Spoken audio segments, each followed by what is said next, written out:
Ce mois-ci, Alain Juppé conserve la tête du classement des personnalités politiques. Ce qui est intéressant de noter pour Alain Juppé, c'est qu'il progresse de 3 points par rapport au mois dernier, passant de 51 à 54%, et que cette progression se vérifie plus ou moins dans l'ensemble des catégories de population, ce qui est une bonne nouvelle pour Alain Juppé, dont on connaît maintenant quelles sont ses ambitions dans la perspective de l'élection présidentielle de 2017. Le fait qu'il ne soit pas candidat à la présidence de l'UMP lui permet effectivement de se préserver, de se protéger par rapport effectivement aux aléas qui peuvent être ceux d'une campagne électorale interne qui, on le sait, peut avoir aussi pour effet de braquer ou en tout cas de contrarier une partie de l'électorat plus modéré de droite qui, tout en étant sympathisant UMP ou sympathisant d'une composante politique de la droite, n'en est pas pour autant sur des prises de position aussi dures ou aussi tranchées que celles des adhérents et des militants de l'UMP.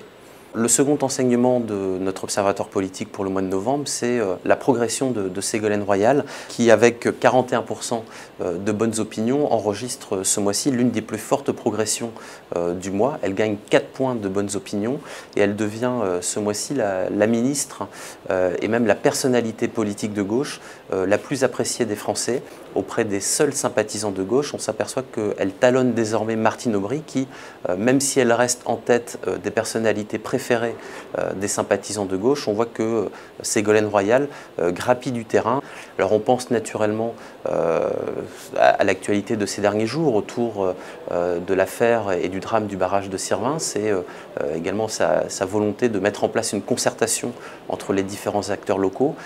Il ne faut pas oublier aussi que ces dernières semaines ont été marquées par le vote en première lecture à l'Assemblée nationale de la loi sur la transition énergétique et pour la croissance verte.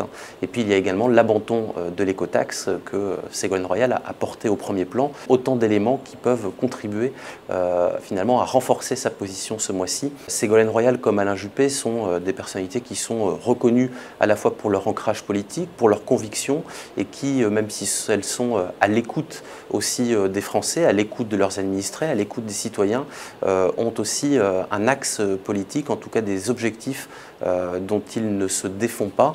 Et c'est vrai que cette cohérence, cette ligne d'action est quelque chose qui peut rassurer les Français. On reproche beaucoup aux dirigeants politiques de changer finalement d'avis ou d'opinion en fonction du vent dominant du moment. Et ça, c'est quelque chose effectivement que les Français n'apprécient que très peu.